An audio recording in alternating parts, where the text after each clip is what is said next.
Hello friends, welcome to Najma Swad recipes. కూరగాయల్లో సొరకాయ అంటే చాలామందికి ఇష్టం ఉంటుందో ఆ సొరకాయతో చాలా టేస్టీగా ఎప్పుడు కూరలు పచ్చళ్ళే కాకుండా 2 స్పూన్ల నూనెతో చాలా హెల్తీగా సొరకాయ ఇష్టం లేని వాళ్ళు కూడా చాలా ఇష్టంగా తినేలాగా ఈరోజైతే మంచి టేస్టీ బ్రేక్ఫాస్ట్ రెసిపీ అయితే ప్రిపేర్ చేసుకుందాము.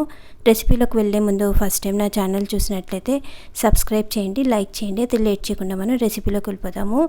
నేను ఇక్కడ ఒక సొరకాయని అయితే తీసుకున్నాను. సొరకాయ మీద ఉన్న స్కిన్ని పీలర్తో మంచిగా పీల్ చేసుకున్న తర్వాత సొరకాయ తురుముకోవడానికి వీలుగా ఉండేలాగా నేను తీసుకున్న సొరకాయని 2 ముక్కలుగా చేసుకుని వాటర్తో మంచిగా వాష్ చేసుకున్న తర్వాత ఈ విధంగా మంచిగా తురుముకోవాలి. ఇలా తురుముకున్న తర్వాత మనం తురిమిన సొరకాయని ఎక్కువసేపు అలా ఉంచేస్తే నల్లపడిపోయే ఛాన్స్ ఉంటుంది. అందుకని ఎక్కువ టైం వేస్ట్ చేయకుండా దీంట్లో కావాల్సిన మసాలాలన్నీ వేసేసుకున్నాము.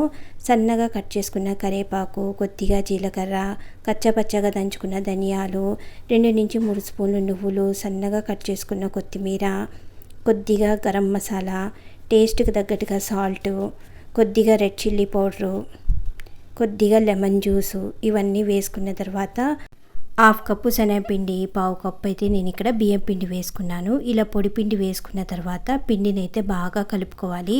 సొరకాయలో వాటర్ కంటెంట్ ఎక్కువగా ఉంటుంది కాబట్టి మనం ఎక్స్ట్రా వాటర్ ఏమీ యాడ్ చేయాల్సిన అవసరం లేదు. ఈ విధంగా పిండి అంతా ఒకసారి బాగా కలుపుకున్న తర్వాత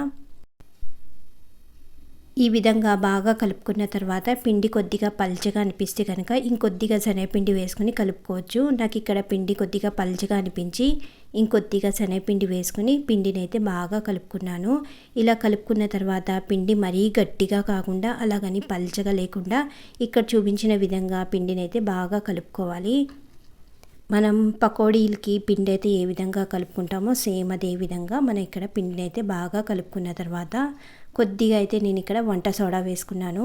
ఇలా వంట సోడా వేసుకున్న తర్వాత మళ్ళీ ఒకసారి పిండి బాగా కలుపుకొని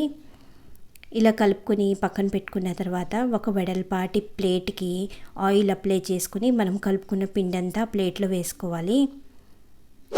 ఇలా పిండి అంతా ప్లేట్లో వేసుకుని పల్చగా అయితే స్ప్రెడ్ చేసుకోవాలి. ఈ విధంగా పల్చగా స్ప్రెడ్ చేసుకున్న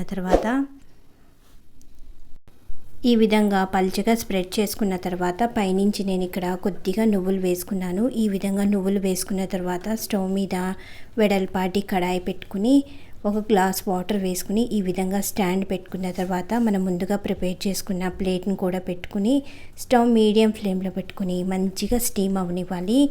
ఈ విధంగా కంప్లీట్గా స్టీమ్ అయిందో లేదో చెక్ చేసుకున్న తర్వాత స్టవ్ ఆఫ్ చేసుకుని ప్లేట్ని కంప్లీట్గా చల్లారనివ్వాలి. ఈ విధంగా చల్లారిన తర్వాత చాకుతో పీసెస్ కింద కట్ చేసుకోవాలి. షాలో ఫ్రై చేయడం ఇష్టం లేకపోతే కనుక ఈ విధంగా స్టీమ్ చేసుకున్న తర్వాత తింటే టేస్ట్ అయితే చాలా బాగున్నాయి. డైట్ చేసే వాళ్ళకి చాలా హెల్తీగా అస్సలు ఆయిల్ లేకుండా ఈ విధంగా ప్రిపేర్ చేసుకుని కూడా తినేయచ్చు.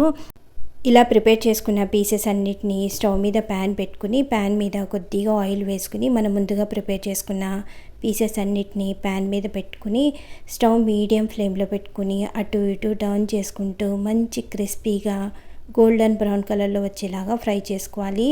2 స్పూన్ల ఆయిల్తో చాలా టేస్టీగా చాలా హెల్తీగా ఇలాంటి కొత్త రెసిపీస్ కావాలనుకుంటే కంపల్సరీగా కమెంట్ చేయండి. నా రెసిపీ నచ్చినట్లయితే మీరు ఇంట్లో కంపల్సరీగా ట్రై చేసి ఎలా వచ్చినాయో కూడా కమెంట్ చేయండి, లైక్ చేయండి. Thank you for watching.